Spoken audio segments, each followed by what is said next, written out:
बहुत सारे लोग पासपोर्ट अपने पास होता था, लेकिन पासपोर्ट होने के बावजूद भी मुल्क से बाहर नहीं जा पाते थे। कुछ लोगों पर एफआईआर लगी होती थी, केस दर्ज होता था और तहकीकात का अमल चल रहा होता था।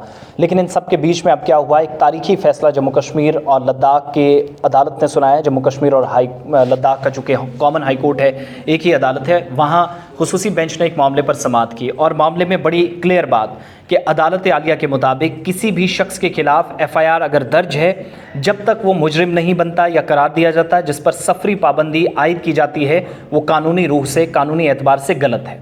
बहुत सारे लोगों को, बेशुमार लोगों को जम्मू कश्मीर के अंदर राहत मिली है। कुछ लोग जिनको अवार्ड्स मिले, इनमें सहाफ़ी हैं, लेकिन मुल्क से बाहर नहीं जाने दिया गया। इन पर कई तरह की सफरी पाबंदी आयद कर दी गई। इन पर कई तरह के इल्ज़ामात थे, लेकिन इल्ज़ामात तय होने के बाद शवाहिद पेश करने का या जो सबूत पेश करने का सिलसिला था, उसमें जवाब क्या दिया गया, ये बड़ा ज़रूरी था। अब अदालत में जब मामला पहुंचा तो अदालत के इस फैसले से सैकड़ों ऐसे अफराद को राहत मिली है जिनके खिलाफ मुख्तलिफ नौइयत के एफआईआर दर्ज हैं, केसेस दर्ज हैं, मुल्क से बाहर जाना चाह रहे हैं, लेकिन सफरी पाबंदियाँ हैं, ट्रैवल एडवाइजरी जारी कर दी है या लुकआउट नोटिस कई लोगों के खिलाफ जारी कर दिए जाते हैं। किसी ने मुल्क के रियासत मुखालिफ काम किया, वो अलग बात, लेकिन अपनी नौइयत के ऐसी भी एफआईआर हैं कि जब तक वो मुजरिम साबित नहीं होते, एफआईआर के चक्कर में वो कभी अदालत तो कभी थानों के चक्कर जो है वो काटते रहते हैं। मुतलका पुलिस थानों में मुख्तलिफ नौइयत के एफआईआर दर्ज हैं, लेकिन अदालत की क्लियर डायरेक्शन से अगर आप में भी कोई है वो अब जा सकता है, क्योंकि साफ तौर पर कहा गया कि आप एनओसी, नो ऑब्जेक्शन सर्टिफिकेट बिल्कुल भी नहीं मांग सकते उस शख्स से जो मुजरिम साबित ना हुआ। एफआईआर लगी है तो ठीक है, लेकिन मुजरिम जब तक साबित ना हो।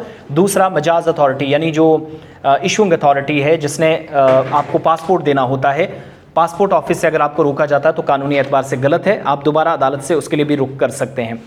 इसके साथ साथ पुलिस और एजेंसियों की जानिब से इस कार्रवाई के खिलाफ जम्मू कश्मीर और लद्दाख हाई कोर्ट में एक रिट पिटीशन दायर की गई थी। एक शख्स ने कहा था कि मेरे खिलाफ केस है, लेकिन मैं अभी तक गुनहगार साबित नहीं हुआ, खाली केस है, एफआईआर लगी है, तो मैं मुल्क से बाहर क्यों नहीं जा सकता, मैं कामकाज करना चाहता हूँ। जिसकी सुनवाई 26 नवंबर को हुई और जम्मू कश्मीर लद्दाख हाई कोर्ट की डिवीज़न बेंच ने इस पर कहा, जिसकी सरबराही चीफ जस्टिस अली मोहम्मद मागरे कर रहे थे, जो चीफ जस्टिस भी हैं। उनने फैसला सुनाते हुए कहा कि किसी भी शहरी के खिलाफ एफआईआर, फर्स्ट इन्फॉर्मेशन रिपोर्ट या मामला जो है दर्ज करने से इसको मुजरिम जब तक करार नहीं दिया जा सकता और ना ही उसे पासपोर्ट और दूसरी सहूलत से महरूम रखा जा सकता है जब तक सही तौर पर कानूनी एतबार से उस पर वो जो उंगलियां उठाई गई हैं, दाग लगाने की कोशिश हुई, वो साबित ना हो जाए। यानी आप अगर मुजरिम हैं तब आप पर यह पाबंदी लग सकती है, खाली एफआईआर आप पर है तब ये पाबंदी नहीं लग सकती, ना आपको सफ़र से रोका जा सकता है। साथ साथ ये भी कहा गया है कि पासपोर्ट और दूसरी सहूलियात फराहम की जानी चाहिए ताकि वो अपने मुस्तकबिल को मखदूश होने से बचाए, ख़राब होने से, तारीख में पढ़ने से, अंधेरे में पढ़ने से अपने मुस्तकबिल को, अपने फ्यूचर को, भविष्य को बचाए, अदालत ने कहा। और जम्मू कश्मीर और लद्दाख हाई कोर्ट के इस फैसले से सैकड़ों ऐसे लोग हैं जिनके खिलाफ एफआईआर दर्ज हैं, उन्हें पासपोर्ट की सहूलत वेरिफिकेशन की बुनियाद पर इजरा नहीं की जाती। अब देखिए, बहुत सारे लोग हैं अदालतों में जाते हैं, वेरिफिकेशन करवाने जाते हैं, लेकिन वहाँ कहा जाता है एनओसी लाइएगा। एनओसी क्या है? वेरिफिकेशन जब तक सीआईडी की नहीं होगी, पुलिस की, हम आपको यहाँ से पासपोर्ट इशू नहीं कर सकते।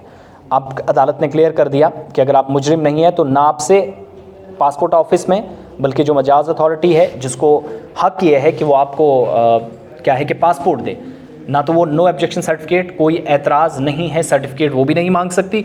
और साथ ही साथ ये क्लियर अल्फाज में कह दिया गया कि जब तक मुजरिम नहीं है तब तक आप ये कार्रवाई नहीं कर सकते। लिहाजा जम्मू कश्मीर के अंदर दर्जनों ऐसे लोग हैं जिनको आज के वक्त में भी ये सर्टिफिकेट्स की ज़रूरत थी, लेकिन वक्ती तौर पर कानून के मुताबिक, कानून की रूह से गलत तरीके से उनसे मांगी जाती थी बकौल अदालत। और रिट पिटीशन पर 26 नवंबर को सुनवाई हुई थी, लेकिन बताने का सिर्फ ये मकसद, बहुत सारे लोग हैं, केसेस जिन पर लगे हैं, बाहर नहीं जा पाते, तो वो समझते हैं कि हम नहीं जा पाएंगे। वो जा सकते हैं कानून के एतबार से, अगर मुजरिम है तो नहीं, लेकिन अगर खाली केस लगा है फिर नहीं, ना वो एनओसी वगैरह देने की उनको ज़रूरत है। ये हमारा नहीं बल्कि अदालत का क्लियर मानना है, कानून की रूह से फैसला सुनाया गया है और एक बड़ी रूलिंग, तारीखी फैसला, जिससे हज़ारों लोगों को जम्मू कश्मीर में राहत मिली है जिन पर सरकार ने सफरी पाबंदियाँ आयद कर रखी हैं।